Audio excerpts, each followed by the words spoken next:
Dubo na pala. Hi, sir.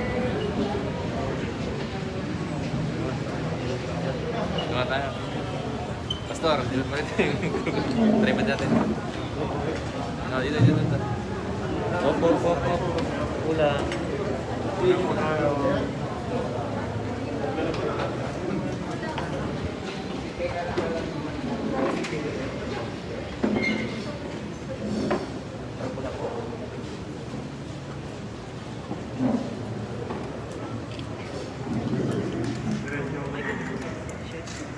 Good morning to each and everyone. Our beloved Mayor and the Chairman of the UDM Board of Regents, the Honorable Mayor Francisco Isko Ceremonial, sir. Also here with us today, our beautiful Vice Mayor, Congressman Isko Ceremonial, the Co-Chairman of the Executive Committee SM Prime Holdings, Mr. Hans PC, sir.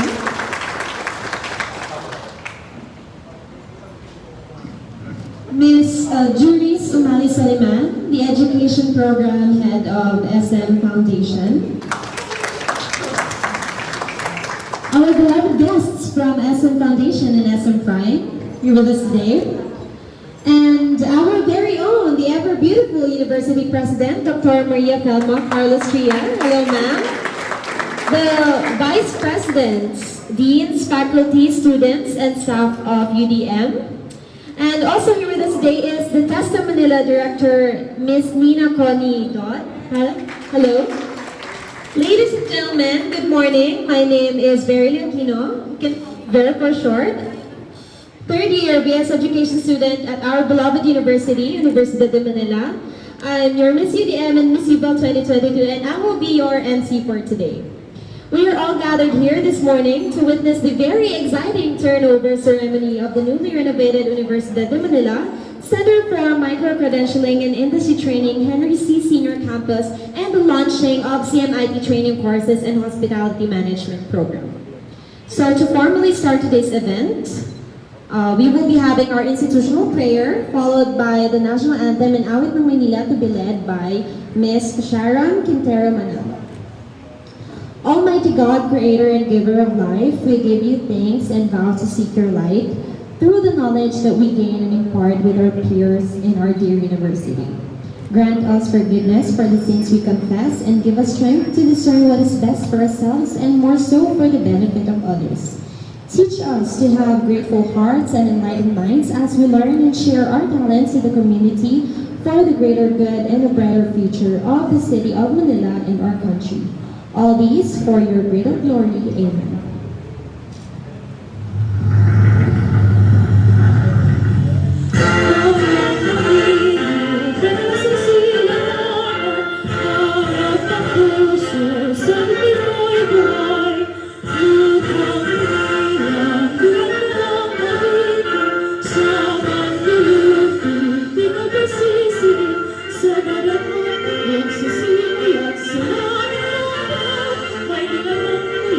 May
please be seated. Thank you, Ms. Sharon. And now, let us proceed to the opening remarks brought to us by the very dynamic Vice President for Academic Affairs, Dr. Ronald A. Herrera. Let's give him a round of applause.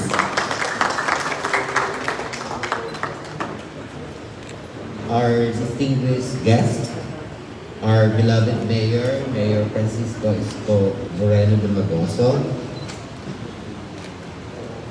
our Vice Mayor, Mayor Maria Sheila Hari Lacuna, the Congressman of the 3rd District of Manila, Congressman Yu Serdo, our guest, Mr. Henry C. of of the SM Foundation, our President, Dr. Maria Telma Carlos Tria, the members of the Board of Regents. We have Regent Cora Guidote, Regent Magdalena Lim, the members of the University Council of Deans, the delegates from the SM Foundation, the delegates from TESDA, members of media, our Secretary to the Board of Regents, Attorney Roman Isguera, Ma'am Jury Solman, Head of SM Foundation. We are all happy, and the whole UDM community is indeed very grateful to the gift of the C family to transform the UDM Annex into Henry C Campus, located at the corner of Carlos Palanca Street. The new name of UDM Annex is a testament of Henry C's courage, determination, and faith that a humble beginnings can be a foundation to a great business conglomerate. The name Henry C today is associated with the malls, banking and finance, leisure and entertainment, housing, resorts, and many more. All of this came from the womb of SM Carriedo, located here at Carlos Palanca Street. SM Carriedo made this street famous and sentimental to all of us. It evokes memories of our childhood among many millennials, because this is where we bought our first shoes, dress, bags, and the like. SM Carriedo has outlived many of its counterparts here. The new image of UDM Annex has indeed revitalized its spirit in providing a conducive atmosphere to our technological and vocational courses, known as the Center for Micro-Credentialing and Industry Training. For a student of UDM CMIT, entering the halls and attending classes in a beautiful place called Henry C Campus stands for. His legacies are somewhat imprinted like an indelible ink in this place, inspiring the youth of Manila to become entrepreneurs and leave a lasting impact in this country. UDM will forever grateful to the C family for bestowing this singular honor of extending the name of your beloved tatay to UDM Annex. His name gave pride and honor to the school, to what Henry C is associated with so many great things, especially his achievements. UDM Annex has become part of Henry C's numerous legacy projects. Through this new name, it will boost our students to study harder, believe in themselves, and dream bigger that someday they will be following the footsteps of the great Henrys. With that, maraming salamat po, and God bless to the team.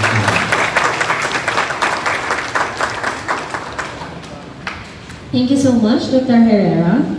So for the presentation of the project, to give a brief overview about the project that we are all gathered for, may I call on Ms. Juris Umali Suleiman, the Education Program Head for SM Foundation. Let's give her a big round of applause.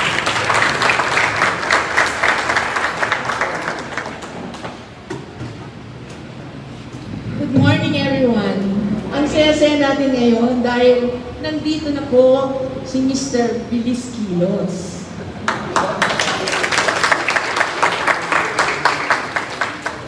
Miss na kaya ng mga Pilipinas. Miss na kayo, pero tuwang-tuwa sila dahil nakikita ka naman lagi sa TV. Ang gwapo talaga ng ating fast, furious, and ambitious Mayor Isko Moreno. Bigyan natin ito. And of course, I want also to introduce you to Hansi, ang anak ni Tatang. Ang anak ni Tatang na mahal niya ang kabataan. Mahal niya ang kabataan. And there's no difference with Sir Hansi. You know, when I opened my Google, I saw in my Google, Hansi, Superman of SM, who saved a child from a can.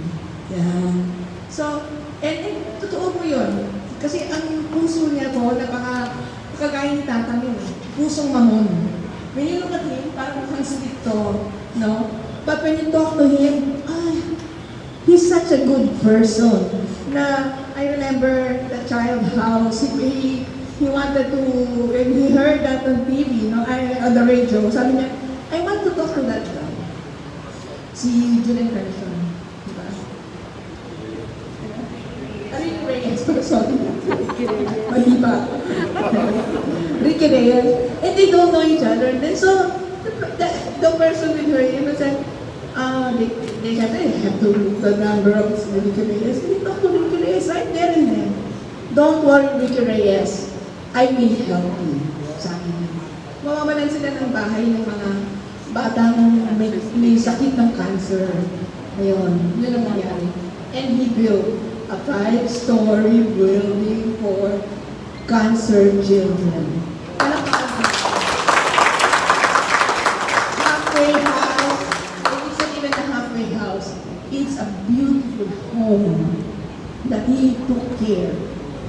He himself, actually mismo, it's just like this building. Kaya nandito yan, kawawan man si contractor. Ang sabi niya, gusto ko ma-check ang iyong workmanship. Ayan. Kaya si contractor, nako, dugo. Ayan. So we had to make our first seafood. Makikita rin yun. So, last year, nung binigay ito sa amin sa SM, pinaipamin sa akin ko. Pumunta ako dito. And I got shocked, no? Because I remember this place as Clover Theater, where vaudeville, yung vaudeville, alam niya, sasayaw sila, dolphin, magpapatawa, ano. And it was a hit during the 50s and 60s. But then when I saw it, my heart really burst talaga with it. Awa-awa ko. So now, I will show you the building that was and the building that it is right now.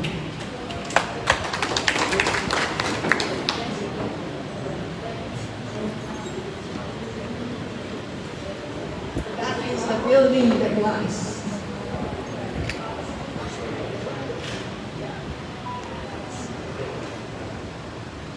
That is the building that was. Those are the classrooms.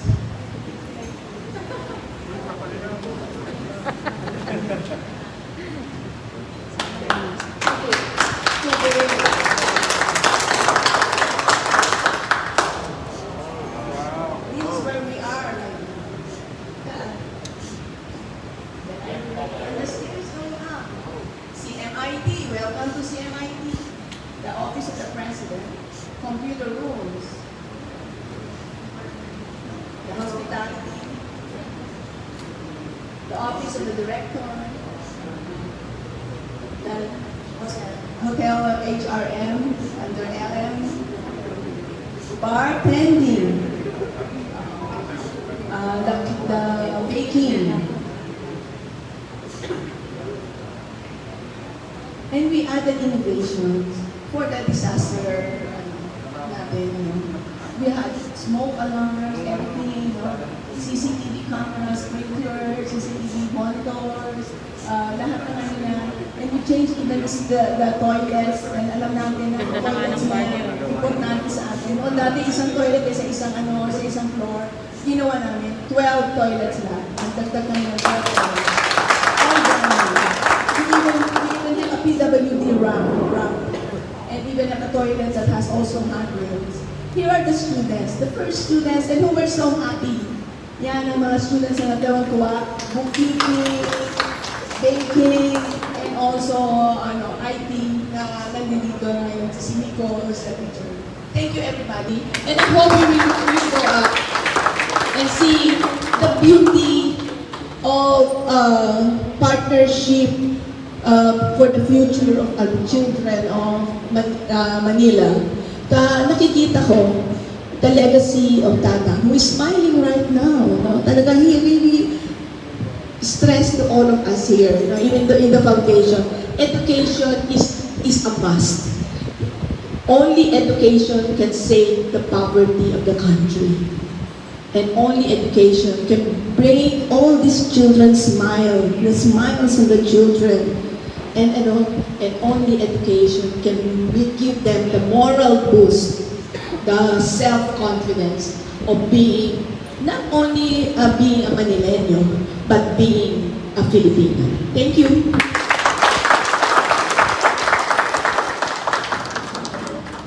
Thank you, Ma'am Juris. I do agree with everything you've said. Thank you for giving us the chance to get to know the generosity of these people that's here with us today. And it's an honor that all of us witness on how far kind hearts and generosity can take us. Truly, this is a life-changing moment for us. And indeed, it is a very special and remarkable day because we have someone here who really finds time to be with us despite his tight schedule. We truly appreciate that, and we are very blessed to have him here. Ladies and gents, may I call on our Mayor and Chairman of the Board of Regents, Mayor Isko Moreno Domagoso, for the inspirational message. Sir, the floor is yours. Maraming salamat sa ating tagapagpakilala at sa ating pong mga bisita, lalo na sa SM family na pinangungunahan ngayon dito ng ating kaibigan si Mr. Hansi. Maraming salamat po. At of course, kay Ma'am Juris at sa inyong grupo, pasado yung kontraktor.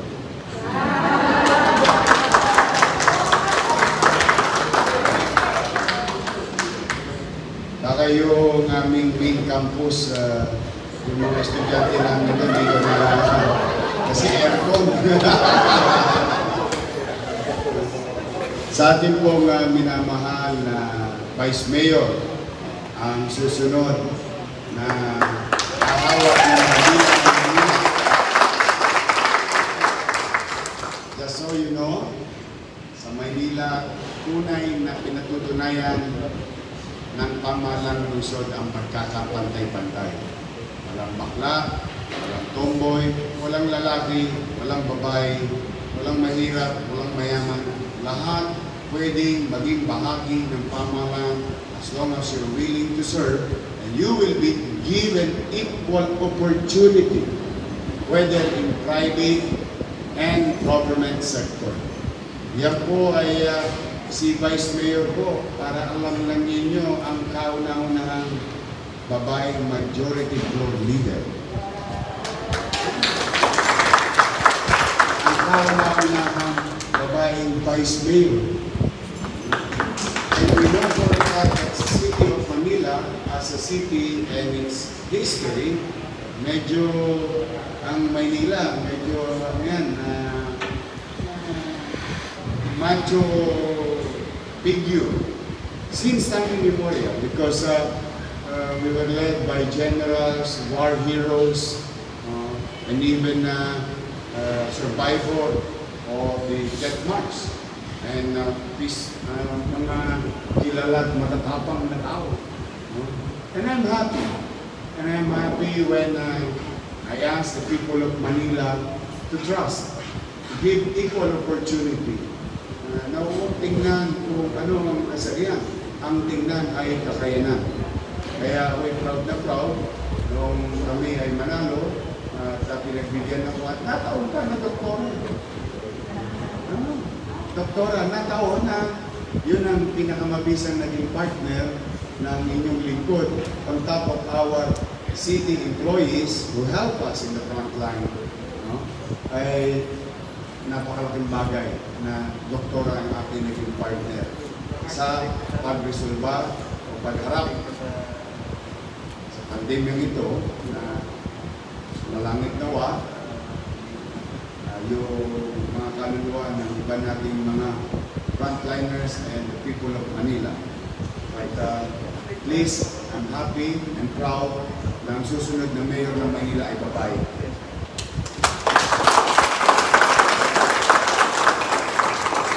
Kaya na yan. Kung alam niyo lang, yung delegation ni Vice Mayor namin. Sa kanya nga ako nagka-COVID eh.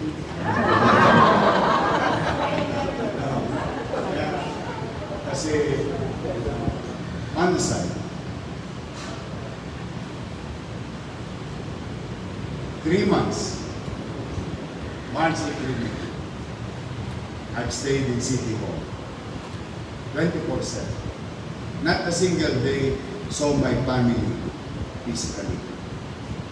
Not a single day for 3 months in Manila City Hall when the first infection happened in the country here in Manila. And Vice Mayor was tasked to head the medical sector composed of 6 directors of our hospitals and MXD. At ang routine namin, she will wake me up, bring me breakfast early morning, like 6 a.m. in City Hall. Tapos, magbi-briefing kami ng plano namin ng madaling araw. Then, after that, she will implement every single details that I have concocted or planned based on data submitted to me by respective agencies of local government unit, and that includes Manila Police District. So while the town is asleep, we plan in the evening, finish it early morning, and task the Vice Mayor see to it that first thing in the morning it will be implemented immediately. That is a routine for 3 straight months. Isang araw, may breakfast kami, nagbibigay na ako ng gagawing direksyon. Umubo sa harapan ko. Kasi bukod sa on top of the binibigay ko sa kanyang trabaho, nagbabakuna pa siya kasi meron kami isang sektor na ayaw kong ma-neglect. Yung mga bedridden and physically challenged and needs special attention ng mga kababayan natin. So nag-house call siya, pinupuntahan niya bahay-bahay. So an average of 40 a day. Umubo. Piniro. Ako ate, mukhang COVID yan. So ina, following day, may COVID na siya. At hindi rin nagtagal. Dahil magkatabi kami lagi, ako na rin yung may COVID. Kaya yung ginawa namin Infectious Disease Control Center sa Santa Ana Hospital, the first in the country, nag-design talaga siya in a matter of 7 days. We built 16.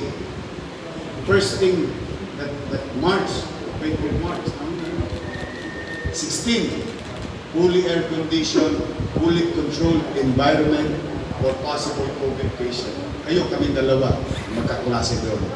Salamin lang ang aming window, the glass window. So these are the hard times that I'm happy. I'm sharing you some things that to prove to you that she can do it. Because whatever we have right now, wherever we have right now, kung ano man yung mga maliliit naming katagumpayan, ay siya po ay bahagi ng lahat ng yun. Ang ating minamahal. To Madam Nina, Connie, hindi na kayo papawisan pag bumalik kayo dito para siya sa atin ang aming estudyante.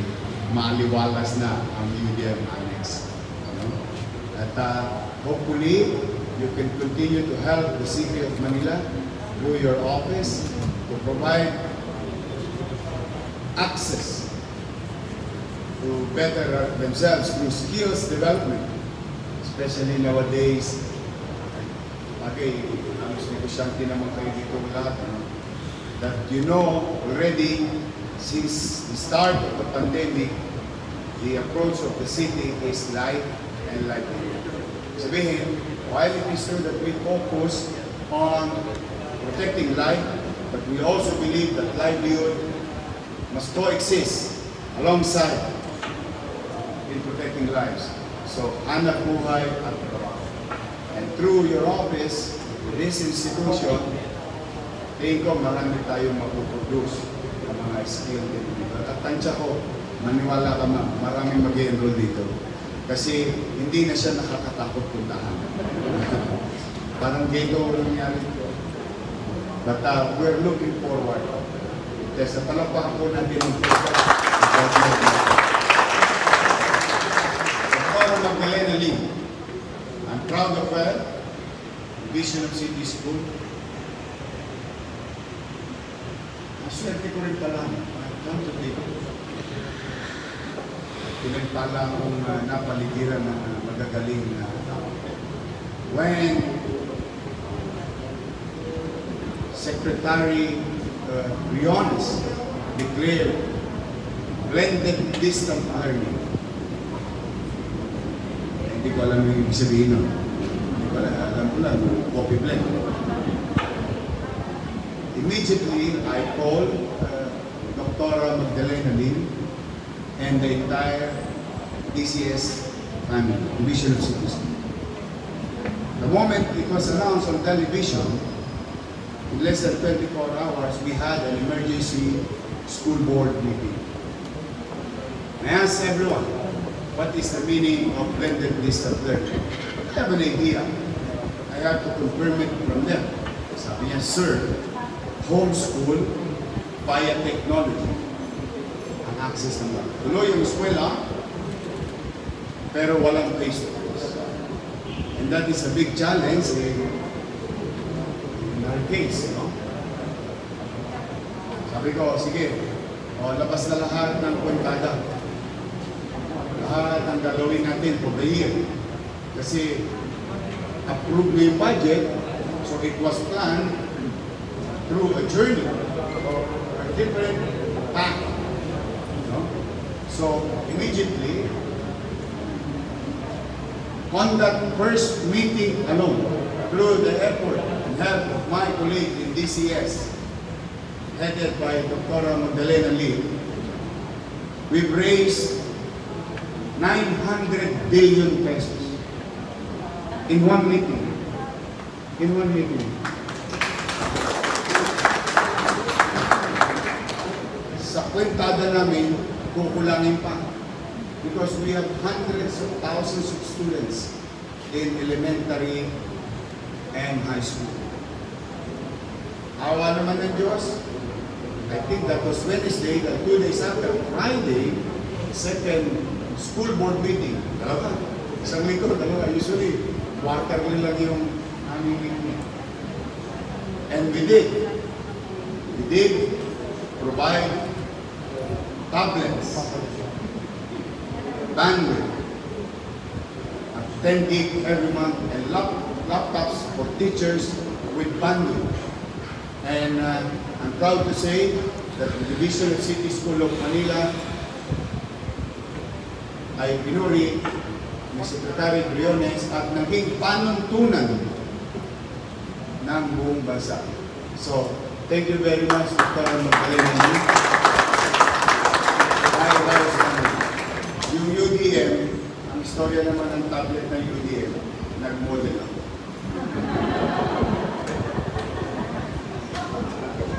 Kasi gusto ko silang bilinan namin. Kaya ang dami akong alam na artistahin to eh. So, sila na kinabang lahat ng and of course, ang ating minamahal na Doktora Maria Pelma Carlos Cria, UDM President.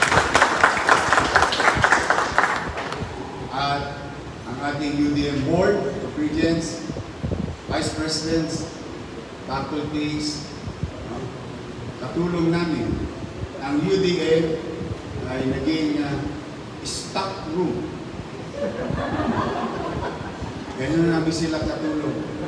Kasi they have a very stable building, open air, free flowing, yung ground. And they were very helpful. Very helpful. Doon namin nilagay yung 150,000 cans of ensured milk for our senior to reinforce their immunity, bigas, pagkain, na itinulong sa mga jeepney driver because the first day of lockdown, dalawa kagad ang industriya o sektor na naapektuhan. Tourism and transport. At ang buhay transport, pag wala kang biyahe, wala kang kita. So that's why, through the help of our fellow public servant in UDM, maraming salamat. Sako-sako. By thousands, hundreds of thousands. And I'm grateful protecting those food for our people. Para maitawid yung tao. And then until we've learned that it's going to be a long haul, then we develop a new program which, through the effort of Vice Mayor Lacuna and the members of the City Council, we created the FSP, or the Food Security Program, wherein 700,000 families were provided food groceries or food box grocery items for 6 straight months. 6 straight months. 700,000 families. And then, recently, when they saw a possible surge noong December, and I'm seeing numbers, and considering weather condition of December, and considering the inflow, yung buhos ng tao, sabi ko, baka madali tayo ng January. Pag nadali tayo ng January, tataas na naman ang quarantine level natin. Pag taas ng quarantine level natin, magsasara ulit. Marami ulit magugutol. Bago mangyari yun, tirahin na natin ngayon. Maganda na tayo ng makakain ng tao to cushion the socio-economic impact sa buhay ng bawat tao, ang bawat quarantine level. As you progress through the quarantine level, pahirap ng pahirap yun. At pahirap din ng pahirap. And yes, we did, through the leadership of Vice Mayor and the City Council, we provided, and nangyari nga, yung Omicron. So we're happy that we were ahead of possible scenario. And we were happy to be of service to a lot of Filipinos. Because when booster was allowed, the moment it was allowed, again, the first same policy that we did in March 2001, on the first day of vaccination, that Manila is an open city, open policy. Any John Does and Mary is welcome to Manila to get vaccinated and protected. So when it was open, the booster shot was made available to everyone. And 48 hours thereafter, it was made available 24/7. And as we speak today, that lane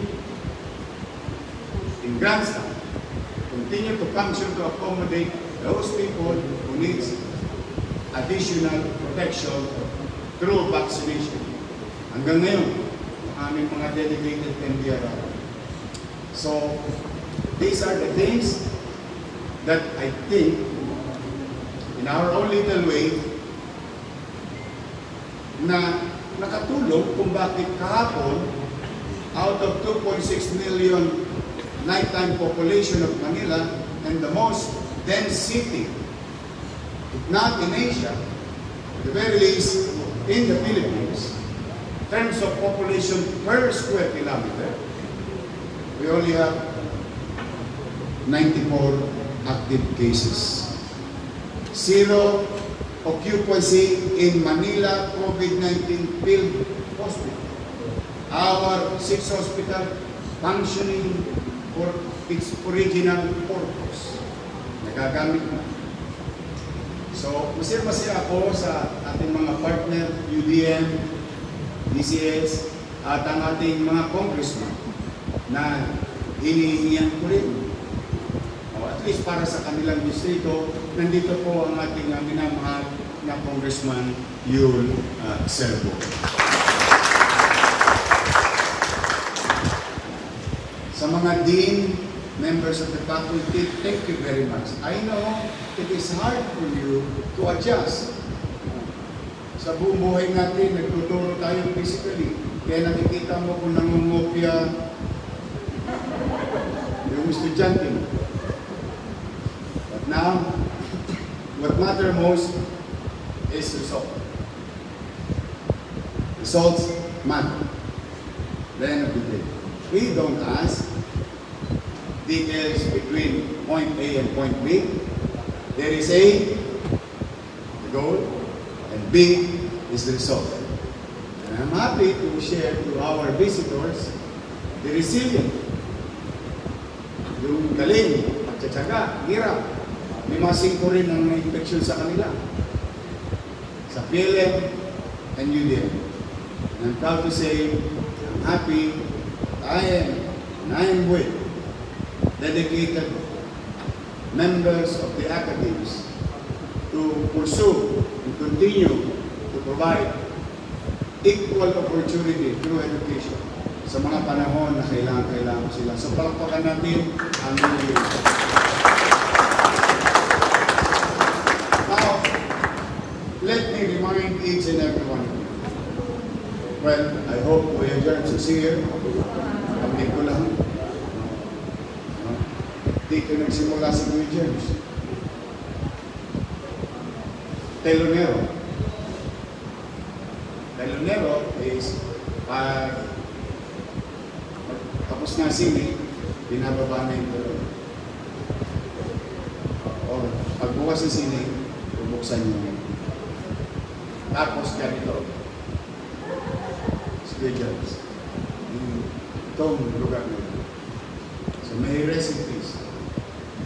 Now, dito rin, ang playground ni Hansi at ni Tessie. You ask them, this is their playground. When I say playground, they used to roam around in the area. They go to their father, sumalangit nawa ang mabuting MRC, and on a regular day, they just go around here. And Hans said, alam mo, dito nga kami sumasakay ng jeep.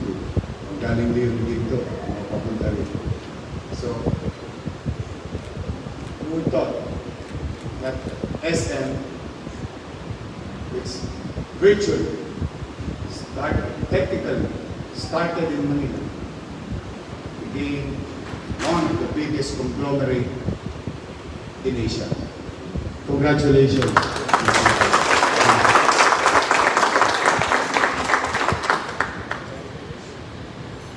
And again, I'll go back to remind each and every one of you, the students, teachers, our fellow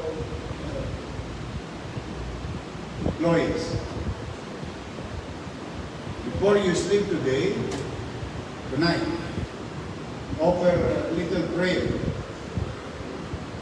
for our Mayor Alfredo Eslim. Because if not to him, hindi tayo nandito ngayon. Ang Universidad de Manila, which used to be City College of Manila, was an idea of a former mayor. The same thing with BLM, a former mayor. Mayor Sumalangit na mga kaluluwa, Mayor Lacson and Mayor Villegas, na hanggang ngayon ay nagagamit ng Manila. 5 dekada na. Just imagine that. But with Mayor Lee,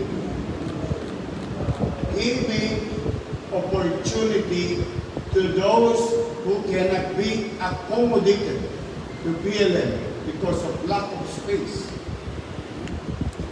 Thought of this and offer it to the people of Manila, especially sa kabataan.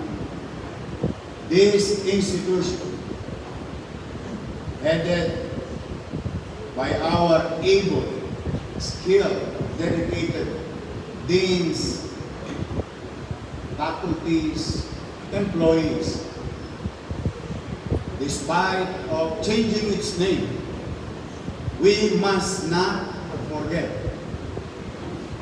We should not forget and honor those people who have changed the lives of our fellow citizens. And we continue.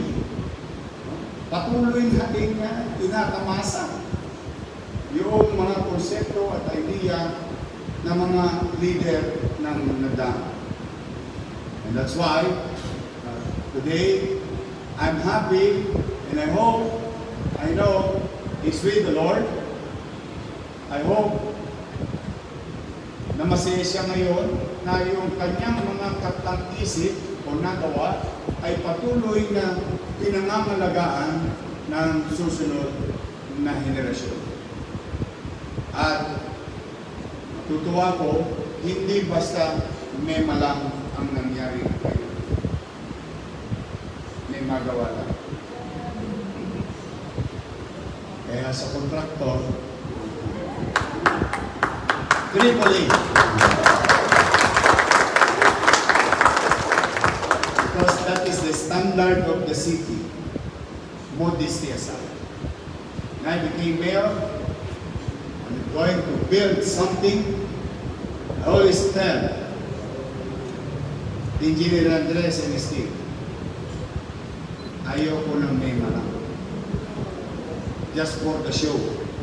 When you're trying to build facility para magamit ng tao, lalo na ng ordinaryong tao, dapat hindi naglalayo yung pasilidad na nagagamit ng may kaya. And if you have time, pasyal kayo sa Manila Zoo. We were shocked the other day.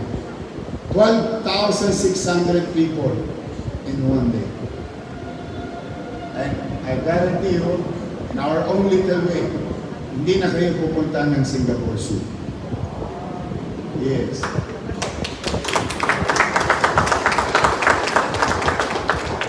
At hindi lang kayo pupunta doon dahil sa mga hayop.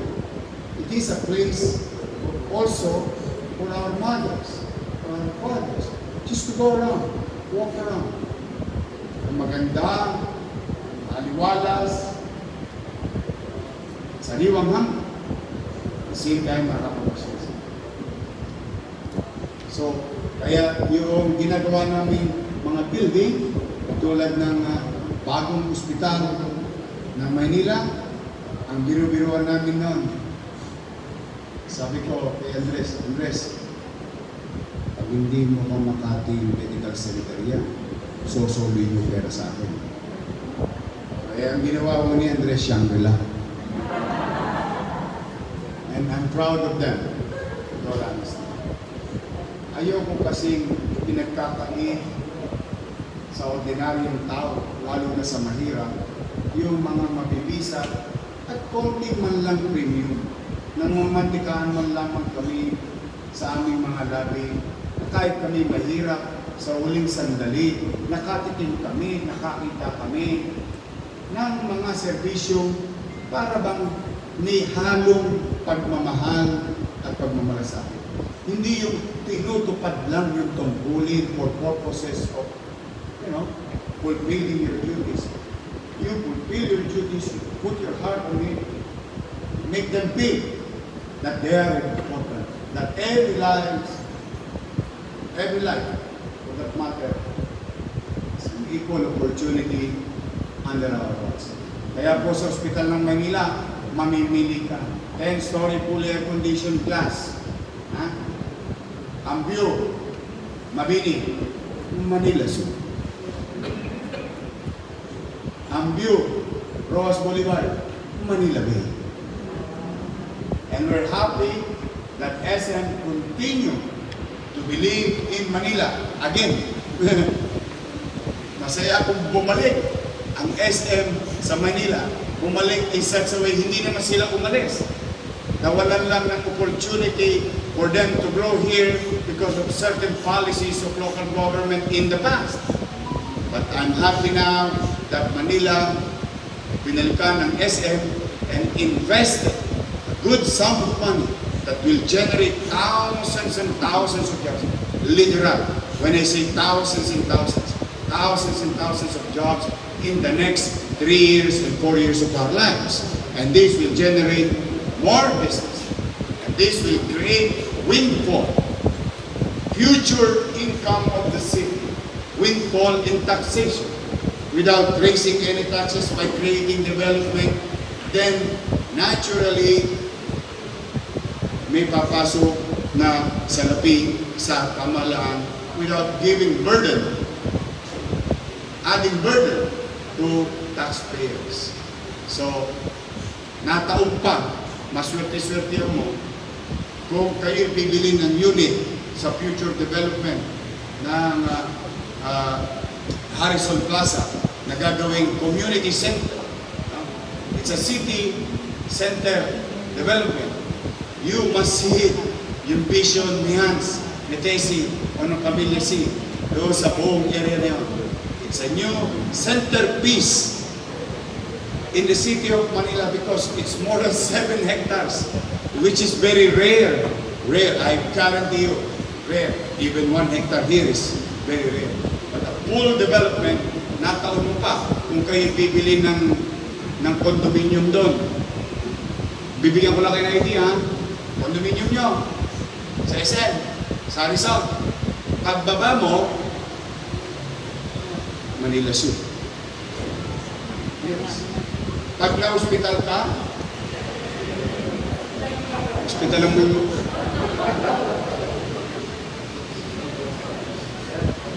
At yung the quality of service, sinishare ko na sa inyo yung future, ha? Sinishare ko na sa inyo yung future.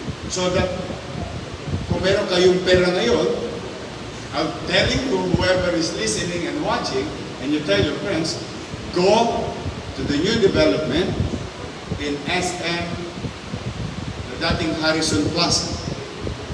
Go there. Why?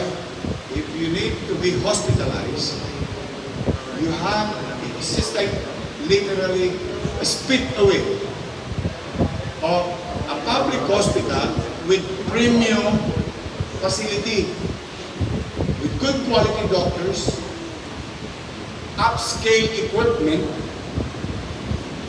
guarantee you that, upscale equipment, good environment of a public hospital setting, and you have Manila Zoo, then you have Manila Bay, maglakad-lakad ka, pag summer, mag-two-piece ka. May beach na doon. Ano doon na yung beach, yung white sand. Then you go biking, hiking, walking. You're just 1 block away from CCP. So, nakikita nyo, if I have that money, and I'm going to buy a piece of property, I'll go there. Kasi, kung may idea ka ng development, premium kagad. Bumibili ka pa lang, kumikita ka na. Because the valuation of the area will continue to rise. So, sinare ko lang kasi nagpapasalamat ako sa SM na nung ako'y pumunta sa inyo, pumunta ako sa Mega World, pumunta ako sa Robinson's Land, pumunta ako sa SMDC, pumunta ako sa mga iba't ibang developer. Ang sabi ko, patawarin nyo na ang Maynila. Patawarin nyo. This happened July 2019 when I won as mayor and I went around marketing Manila, trying to tell them, this is my tax policy, this is our direction, this is what we're going to do, and this is what we're going to do with the streets of Manila. Kasi siyempre mahirap magpaniwala. Kasi lahat yung pinangako ko, near to impossible because of recent past and dati. Talagang chaotic. Ito lang, pagka tumawid ka dito ng araw, puro bus na walang takundangan. Kaya may parandilya yan, hindi nyo napansin. Small things. But the thing is, nung nagpunta ako sa kanila, all I have is dreams and aspiration. But it's just that I was given a chance by the people of Manila with that authority to make changes, with that authority to redirect resources of the city. Then, naniwala sila. Kasi sabi ko, huwag nang gawing bodega yung Maynila, na mabulok na yung building nyo doon. Iniwan nyo na kami. Totoo po yun. Sila lahat, dito, name it, the host of this country. Most likely, meron silang building dito. Kaya lang hindi na nila dinevelop. Naging na lang. Warehouse. Yung warehouse na lang. Nabulok. O huwag kayo lumayo. Tumihintay sa likod nyo. Kung hinayang, pinag-uusapan niya namin yan sabi ko, mukhang si Doktor dito namimili ng sapatos ng araw. Look at the cinemas in that area. And I'm pretty sure si Hans nanligaw dyan sa sinihan dyan. Kasi lapit lang eh. So, when you look around, talaga na nadugyot. Dugyot sa kali, walang gobyerno, dugyot sa private property. Parang, ayaw na kami pagkatiwalaan. So, we made a bold move to state policy.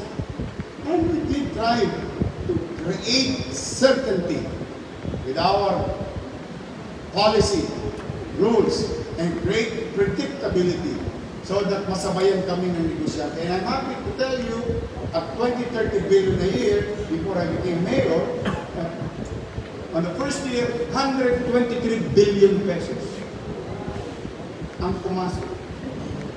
On the second year, pandemic, 147 billion pesos ang pumasok.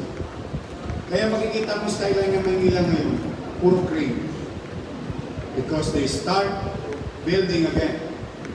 So, from kadugyutan, ngayon, in fact, ito, ano na, kwentong on the side. Minsan nagdi-dinner ako eh. Kausap ko yung isang Filipino-Chinese na developer din. Ayun, pare, sino yung may-ari ng mga building na bulok dati sa kanto ng Soler at saka recto? Kasi nabulok yun dahil ang daming construction. Sobrang construction. Hindi may recto, hindi madaanan, di ba? Nung na-clear, nalinis yung Soler, nalinis yung recto, nalinis yung Lacuna, there is a corner there, bata pa ako, basurero pa ako, building na yun. Hindi pa yata ako pinapanganak, building na yun. Then, one day, because siguro, pumanatag yung negosyante, na mukhang consistent ang City of Manila in clearing that area, isang araw, durog yung building. Mamukat-mukat mo ito usap ko, siya pala may-ari ng building. Angko, nagulat ako, sabi, walang yata, tatahit-tahimik ka. So, imagine the opportunity if you create certainty and predictability. Oh my God. People will try to invest in it. And that is what I'm after. people will try to trust you, invest in your area,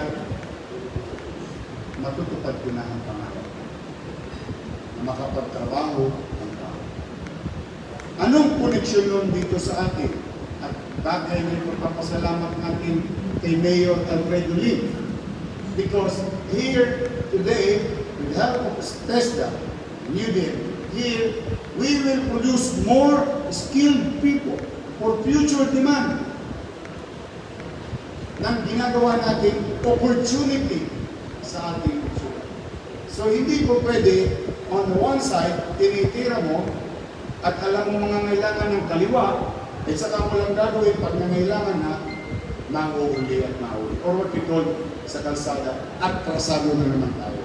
So we must continue to foresee or to plan ahead of time, whether we plan for the worst thing that will happen. Na nagkakagulo sa Ukraine, can you imagine, sabi ko, yari tayo sa gasolina, mag-food security program tayo. And it did again, tingnan yung presyo ng ano. So these are the things that I think in a crisis, and I do believe, and I may be wrong, and itama nyo na lang po ako pagkamali ako. The way I look at the situation of the world, and especially of our country, is we are still in crisis. While it is true that COVID-19 is being managed, but the external situation outside of our country will trickle down. The bad effects of it. So we're still in crisis. So nowadays, I do believe what we need is a crisis manager para itawid tayo sa hamon ng buhay. So, muli, ako'y taus-pusong nagpapasalamat. Sumalangit nawa si Mayor Alfredo Lim. Sumalangit nawa si Mr. MBC. And to the C family, thank you. Sapat na yung bumalik kayo dito, nagnegosyo kayo muli, pinagkatiwalaan niyo muli ang ating gusto. Thank you for giving us a beautiful health center in Smoky Mountain. You should see how beautiful it is. Maraming tinulong. At ang tulong, hindi po tulong sa akin. Tulong na kapakinabangan ng aming nasasakutan. So if you continue as private sectors and organization to help the government, I think we can learn to live with COVID-19 and go back to work safely. I do believe in that. And if we together act in synchrony, create harmony, we can build back better for our future. So kaya natin ito. Mananalo tayo dito. Mananalo tayo dito. Battle tested ang Pilipino. Lahat ng crisis inabot na natin. Man-made or natural. Kaya wag na wag kayong susuko. Mananalo tayo.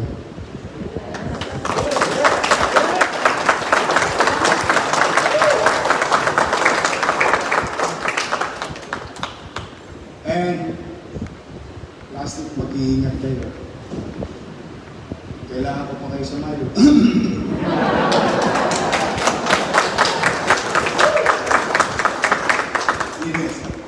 Mag-iingat kayo.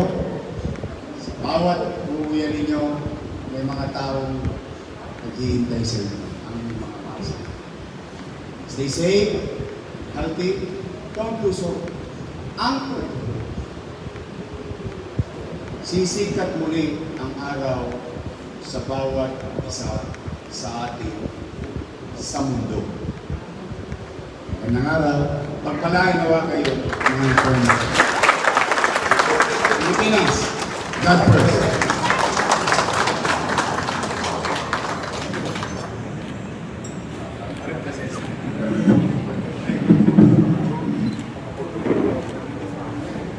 Wow, we are all very speechless. Thank you, Mayor Isko, for making us smile. Parang kanina, before nag-speech ni Mayor Isko, parang medyo inaato pa tayo Pero after mag-speech ni Mayor Isko, I know behind those masks, nakasmile tayong lahat. So, thank you, Mayor. And Manila is very, very, very proud to have you. So, let us now proceed for the ceremonial turnover of UDM, CMIT, HSSC, and ribbon cutting. You know, the first time that I personally laid my eyes on this newly renovated building, I saw a building that is full of hopes and dreams. Because as a student and also as an advocate for good quality education, I am truly amazed on how people can be so generous to the point where their actions can change lives forever. And this project truly opened doors to our students who will be the direct recipients of the blessings from SM Foundation and the city government of Manila. And now, for the most awaited and highly anticipated part of our event, may I request each and every one, ma'am and sir, to please proceed at the door for the ceremonial ribbon cutting. Oh, sorry, for the stairs. The stairs, sorry.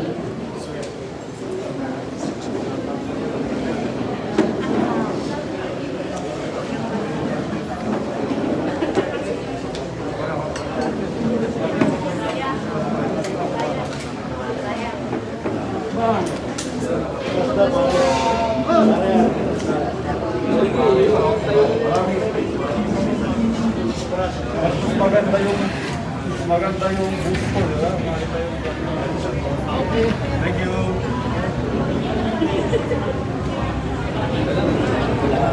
Tempo na lang.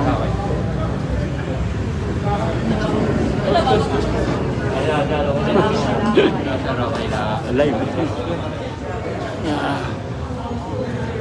Sila akit dyan.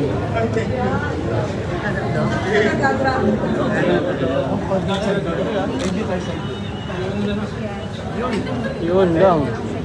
Okay.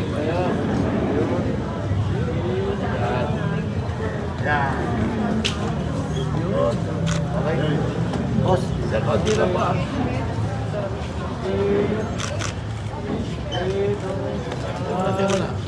Yun lang.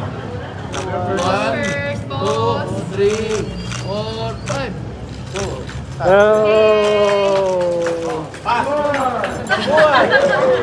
Kasawa na ako. I'm sorry, matutuwa si Maisie. Nalagaan yung building. Tabler ako eh. Yeah, parang Tabler ako. Kaya pasok na pasok. dugdug-dugdug na pinabayaan na rin. Dito tayo mayor ha? Oo, pero local lang, puro local. Smart. Okay na. Diyan na lang. Kung gusto nyo ko, nanyo. Mayor, please everyone, Pabalik siya please dito. go back to the first O, press mo tayo sa click lang, sabi niya. Kaya mo na sila.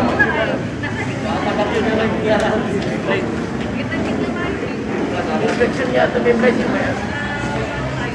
Now, let us proceed for the signing of deed of donation. May I request our mayor, Mr. Hansi, our vice mayor, Congressman Isko Ceremonial, and our president to lead the ceremony.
Now the deed has been signed. This is a very memorable moment for us as we proceed to the acceptance message from our dearest President, Dr. Maria Thelma Carlos Trio. Let's give her a big round of applause.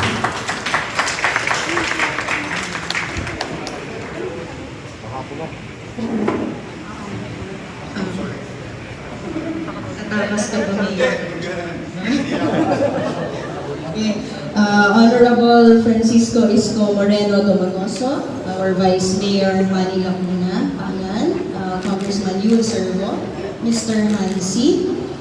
We have members and executives of SM Foundation. We have our Board of Regents with special mention to Regent Cora Guidote for introducing us to SM Foundation. Our Council of Deans, management, employees, friends, everyone who are here, I am really overcome with words and gratitude for what has been given to UDM.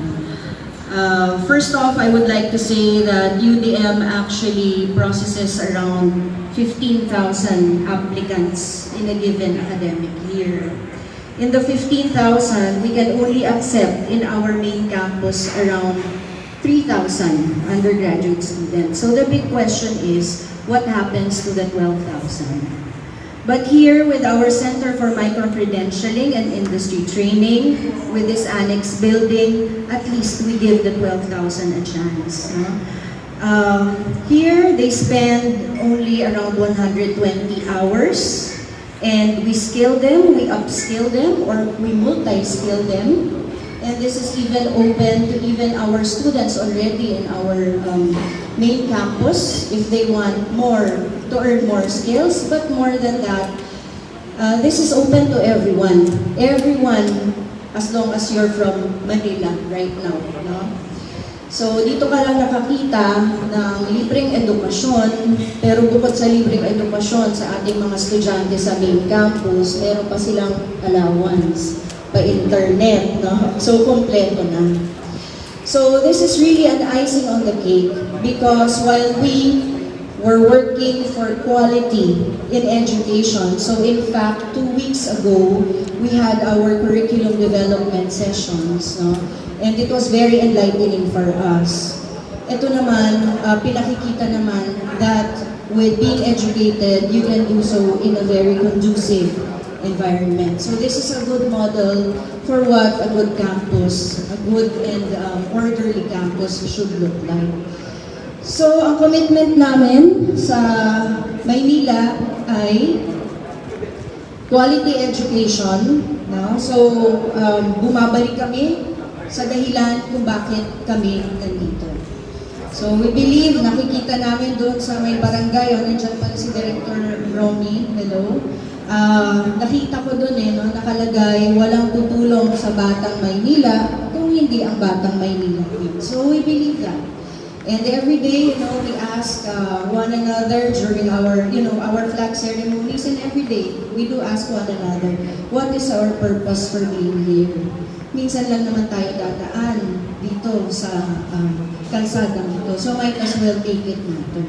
Diba? So, yan ang commitment ng UDM management, faculty, and staff na bibigyan namin ng magandang edukasyon ang mga batang Maynila to give them a fighting chance, no? From the classroom to the workplace, no? With the help of PESO na pinapamunuan din ng ating mahal na alkalde.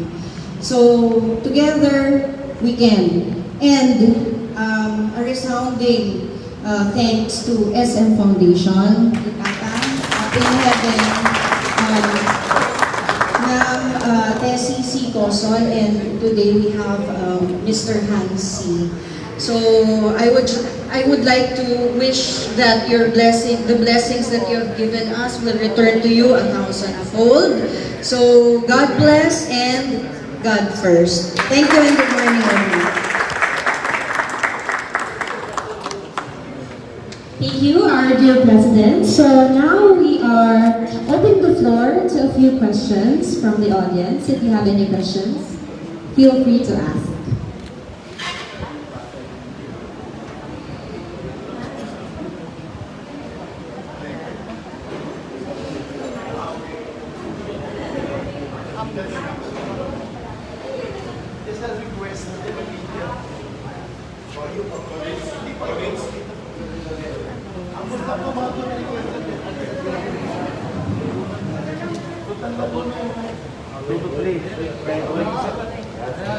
Question po ang yung isang request na dati. Natong dapat Hindi lang. Tayo na sa production. Guys, alam mo na tayo. Dalawang question po, isa yung request ng media. Para isa na lang. And then yung una, tungkol po dito sa Emergency UDM. Ano po masasabi niyo po sa pamilya ng Edris sa pagbabalik nila at itong ginawa nila pang proyekto? Well, una, gusto kong patuloy na pasalamatan si dating Mayor Alfredo Lim, dahil siya naman ang nagsimula nito. Kaya lamang, through the years, o yung mga nagdaang panahon, talaga na makulog ito. At nakita mo naman yung picture kanina. So, we really wanted to revive the area so that na-accommodate namin yung marami pang estudyante. Kasi nga talagang marami naghahanap ng college, paaralan, dahil sa hirap ng buhay kasi tayo libre. Tapos mayroon pang allowance ng 1,000 pesos. Diba? Kaya, fortunately, today, this program, gusto ko rin pasalamatan sa sumalangit na kaluluwa ni Mr. Hemisi through the C family na itong building na ito ay na-remodel. At makikita mo, malamang ito mapupuno ito. Kasi air condition, malapit ka sa biyahe ng jeep, malapit ka sa biyahe ng LRT, malapit ka sa area. So, tingin ko mapupuno ito ng suyan. Hindi yung welcome yan. Dahil ito na rin ang isang pamamaraan natin ng paghahanda na yung makapag-produce tayo ng mga skilled Pilipino. No? We equip them kasi sa pagbukas ulit ng ekonomiya na tulad ng Maynila, as I have mentioned a while ago, yung growth ng Maynila despite ng pandemic, magge-generate yun ng demand for workforce in a coming year or two. So that's why, ito naman ginagawa natin, ito naman yung paghahanda natin sa darating na demand to produce more students, skilled students, graduates from the institution para mag-complement doon sa kakailanganing trabahante sa lungsod ng Maynila o sa mga bahagi ng ating bansa. So today, nagpapasalamat tayo sa private sector. Ngayon, second question ba? Ito po yung second question nila na isa na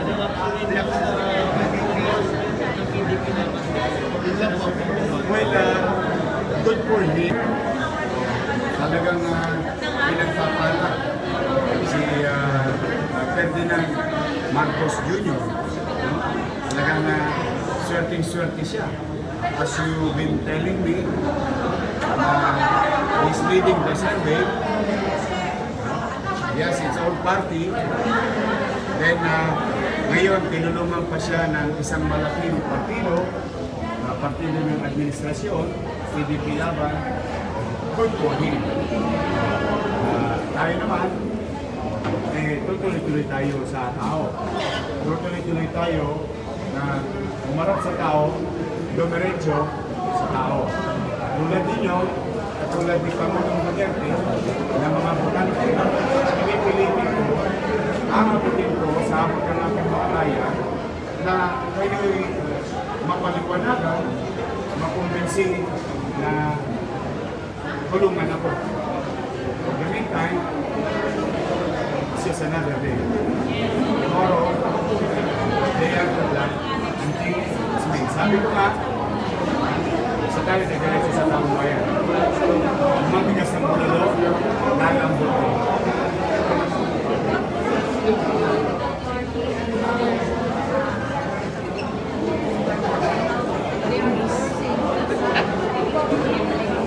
Well, it is not up for me to judge.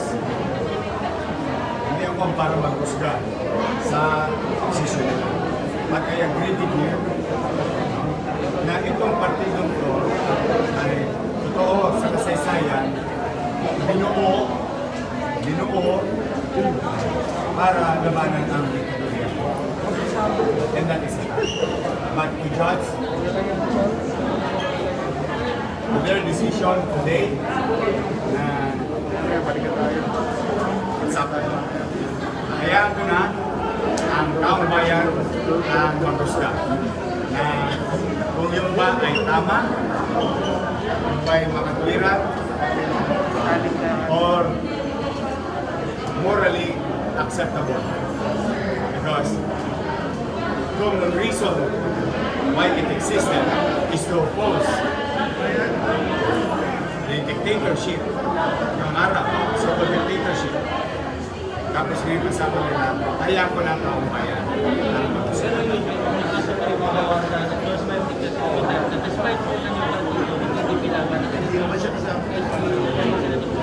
Katulad mo, umaasa pa rin ako na sana maboto mo. It goes the same hope. Yung kaparehong pag-asa ang nananatili sa atin na makumpinsi ang taong bayan. Yun. Yorme, ano po epekto sa inyo yung endorsement? Kasi sabi mo, Hindi ako threatened, pero just to be fair to you, siyempre, talong hihirap ang laban ko. Dahil mga pedigree na nga, o sinama pa ng mga pedigree, malalaking grupo sa politika. Siyempre, kailangan maging tapat ako sa taong bayan. Na kung sasamahan nila ako, sasama sila sa hirap ng laban, hindi sa magaang na laban. Kaya ako, siyempre, mas umirap ang laban ko. But just the same, remember, lahat ng aklat ng buhay ko, puro mahirap ang laban ko. Yung kumain ka ng tira ng tao sa baso ng hayop, ang nalagpasan mo, mahirap yun. Salamat sa Diyos. Yung bilad ka sa araw-araw, bumulat, bumagyo, para makahabol ka lang ng boundary mo sa pagsasidecar. Mahirap yun. Salamat sa Diyos. Yung ako'y nag-artista, wala naman akong talent. Ito lang ang puhunan ko. Ito naman pati. Matapos, inaral ko kumanta, I pay. Inaral ko sumayaw, pasangawa. Inaral ko kumarte, ayos naman. Then, salamat sa Diyos, nagtagumpay ako. Yung pinasok ko ang public service, hirap din ang dinanas ko kasi sakit na sakit na. Malaya na, school finish lang yan, artista yan, bobo yan. Hindi yan nag-aral. So before we proceed with the second part of our program, we will be taking a short break. Sa awa ng Diyos, nalagpasan ko yung hirap na yun. Yung laban ko noong 2019, ang kalaban ko mga pedigree rin. Malalaki naman, alam natin pa, di ba? At pinagtulong-tulungan din ako ng mga elitistang politiko sa Maynila dahil ayaw sa akin ng mga political oligarch ng Manila. Sa awa ng Diyos, sa taong bayan. Pangatlo pa ako sa survey nun. Even last week before election, 51% binigay sa akin ng taong bayan. Nalagpasan ko. So, lahat ng crisis, pandemya, personal, nalagpasan ko. Kaya, tingin ko naman, sa tulong ng Diyos at sa tulong ninyo, malalagpasan ko itong hamon sa Diyos. Kaya nga lagi ko sinasabi sa Diyos, tayo susunod.